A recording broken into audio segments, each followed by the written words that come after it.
না আমার ময়না মসজিদ ভাই তাড়াতাড়ি বাইরে র ভাই ও বিশালের আব্বা ঘুমাই দিছেন তাড়াতাড়ি বাইরে। একজন মা কিভাবে পারে তার মেয়েকে হত্যা করতে?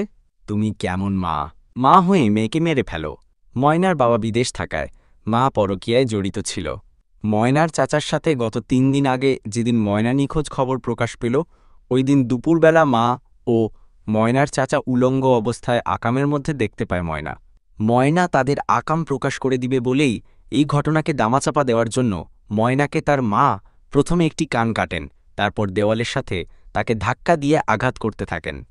দেখা গেল ময়না মরে না, তাই চাচা ময়নার লজ্জাস্থানের ভিতরে রড ঢুকিয়ে দেন। তখন ময়না মুহূর্তে মারা যান। তারপর তার চাচা মসজিদের হুজুরকে ফাঁসানোর জন্য মসজিদে ময়নার লাশ রেখে আসেন।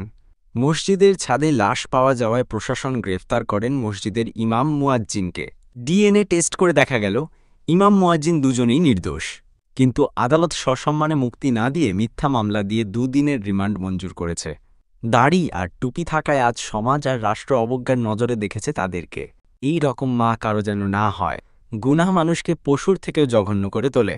এজন্যই আল্লাহ তাআলা বলেছেন, আমি জিন ও মানুষের মধ্য হতে বহুজনকে জাহান্নামের জন্য সৃষ্টি করেছি।